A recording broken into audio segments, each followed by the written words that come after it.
So Blizzard R8 helicopters will actually work fine in R9 without any updates. It'll be missing a lot of functionality though, so it's advised to follow this tutorial to update them to make sure you have everything and you get what you've paid for, because it's fucking expensive. So before we begin, I just want to point out something that might catch a few of you by the fucking pants. If we look at this rotor here, a lot of helicopters have rotors that are this giant part with surface GUIs on them. And if we look at this hitbox, this is fucking huge. And when this spins, this is going to hit the ground and it will damage the tail rotor. And because in R9 there's damage groups, the tail rotor is going to stop working and you won't know what the fuck is going on because you don't know this hitbox exists. So what you want to do is you want to delete this and make your own rotors because these are ugly. This is a cooking show, so I've already gone and done that. As you can see, I made this lovely 5-blade rotor and this 2-bladed one, and there's no giant hitbox anymore to crash into the ground and be a total bitch. Okay, let's get started. The first thing we are going to do is we're going to go into server script service, Blizzard Global R9, server default settings, and we're going to look at this huge list. If we select all these, you can see we got 25 items here. And if we go into settings here, we've only got 12. So what does this mean? Well, anything that's missing in this folder will be automatically cloned into it, but it'll be a default setting, so you won't have the option to change it unless you add all the missing stuff into this folder. So that's what we're going to do. We're going to look at the top setting here. This is FLIR dispense speed. FLIR dispense speed in this folder is right here, so everything above that we don't have, so we're going to paste it in. We have FX, this is fire and smoke effects, all the sounds. AutoweldSpinners, I'll make a separate tutorial on this. If you don't know what this is, then you want to check it off. Can taxis for helicopters that have wheels. This doesn't. I'll make a tutorial on that too. Crash to spawn time is obvious. Crash explosion damage factor is a factor of the damage that you'll be dealt when your helicopter crashes, and that damage will scale depending on speed. Cursor ID is your mouse cursor's icon when you fly. Damage groups enabled is a big one for us because this is a new feature in R9. I will come back to this after I finish going through the settings. FLIR dispense speed, this is all stuff we already had. Let's see, has gear, LED name, lift factor, we have that. Max fuel, we do not have max speed. Okay, let's copy max speed in. Max speed is, yeah, okay. Pilot has NVG, I think we have that. Rotor speed ratio, yeah, we have that. We do not have everything between rotor speed ratio and torque multiplier, so let's go ahead and copy that in. Rotors kill players, controls whether the rotors damage players or not. Rust when destroyed controls whether all the metal in the helicopter will take on the corroded metal texture when the helicopter gets destroyed.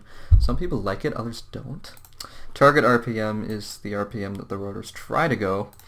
Top fuel leak speed is, it's a factor of how much fuel is going to come out of the tanks when the fuel tanks are on 0% health. Torque multiplier, you know what that is, it controls the torque. Warm up seconds we do have, and this controls how long it takes for the engine to reach a 100% power when you first turn on the helicopter. I'm going to put that at 10 because that's what I like. Okay, we're going to go into events. Whoever made this helicopter didn't set it up very well because this helicopter has no doors and there's door code in here, so I'm literally going to delete all this. Same with the lights. This helicopter has no lights. It's a lame helicopter. You guys don't use all the features that I write in. You guys are lame. But whatever. And yeah, we can delete this. Lame, lame, lame. This doesn't even have any sling mounts, but I guess it shouldn't because it's a little work. Okay, so that's that done. I'm gonna commit that draft because this isn't a team create place with evade. What next? We're gonna set up damage groups now. So if you look through these, we have door 1, door 2 location. What you set these to is the model that this object is in. So if I had doors on this helicopter, which I don't, I would set this to door 1, and every object, every part inside door 1 would become part of the door 1 damage group, and if I shot door 1, the health for the door 1 damage group would go down. We need hitboxes for two things, the engine and the fuel tank. So let's make these now.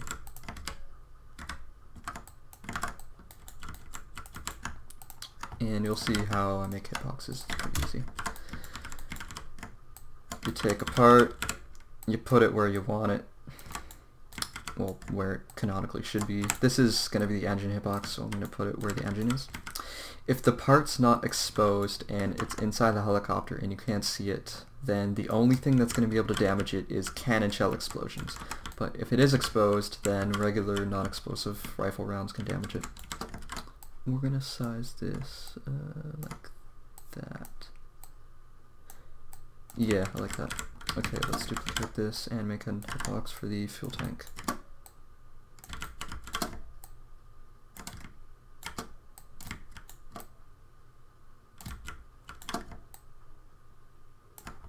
Okay, I can live with that. Let's name the fuel tank 1 fuel tank and the engine 1 engine hitbox. You'll see why I named them slightly differently. Did I just group the wrong thing? Yeah, I did. Okay, we don't need a group engine hitbox. We can just drop it into the parts folder. But for the fuel tank, we have to do something special because the fuel tanks will have leak effects.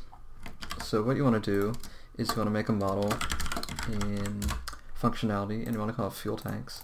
And this is where all your fuel tank hitboxes will go.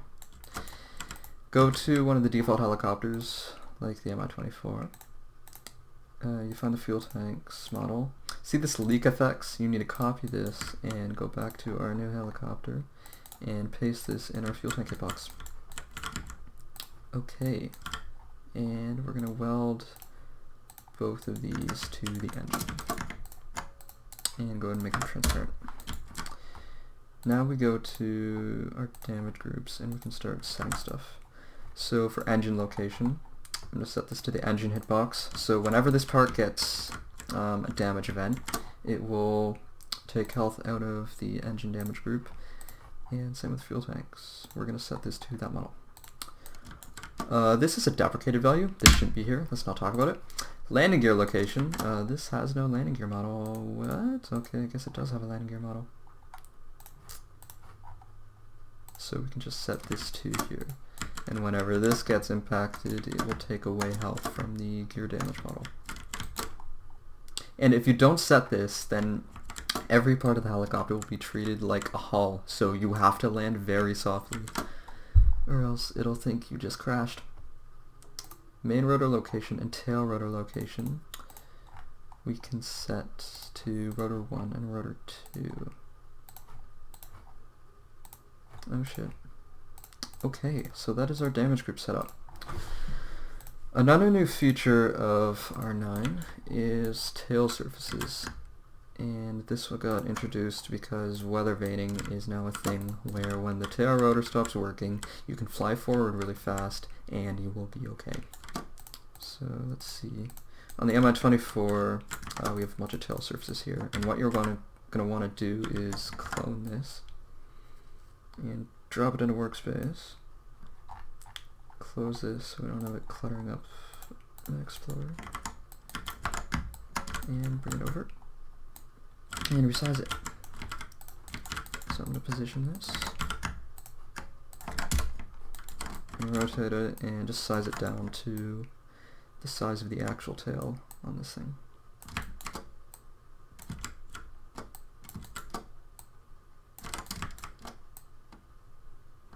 Yeah, that should be good. Okay, we're going to do the same thing with the horizontal tail surface. Oh shit. There we go.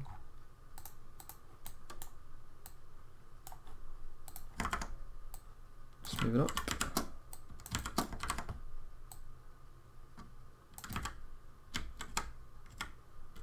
And resize it.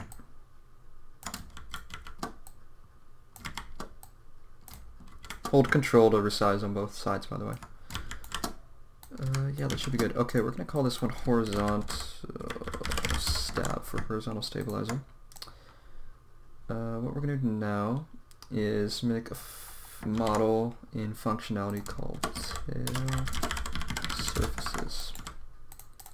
We're going to go in here. These have drag multipliers, which control how much drag gets put on the thing. I'm going to set that to 2, and we're not going to forget to weld them. Okay, and that should be good. Okay, the next thing we have to do is set up our keybinds. If we look in the MI24, the keybinds script, a new feature of R9 is fires, and there's a new keybind. It's called Fire Prevention Equipment, and it's... wait a second. FPV. I feel like I missed something. I feel like I missed one of these settings. Wait, let me check something. 25.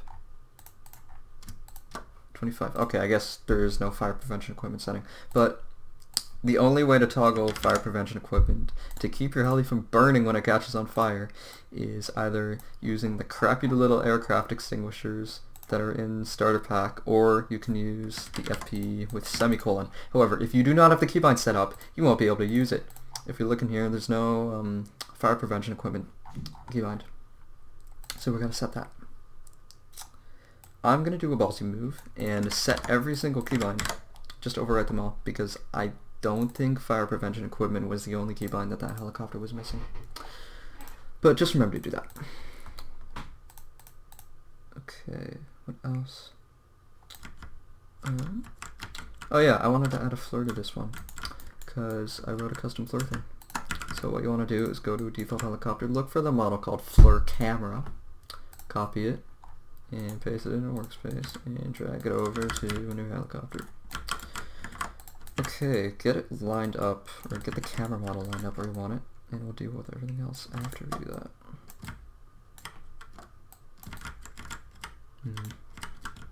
This probably isn't very realistic, but you know what, fuck it. Functionality for the one, bitches. Yeah, I like it there. That works. Okay, so drop this into parts of our new helicopter. Right there. And we're going to start configuring it. So, the seat I want to use is already here. It's called the Copilot seat. So what we're going to do is drag the script server into the Copilot seat, delete the old seat, put the Copilot seat in here, and call it operator. And that should be good. Next we're going to go into the settings. Invert traverse and invert elevation are for controlling whether the traverse and elevation are inverted when you're panning the camera with the WASD keys. Raycast ignore, you want to set this to the helicopter model. Do not set it to the regen model, set it to the helicopter model. Thank you. Weld FLIR 2 and weld seat 2 controls where the FLIR itself and the controller seat are going to be welded to. In this case, we set this to the helicopter engine.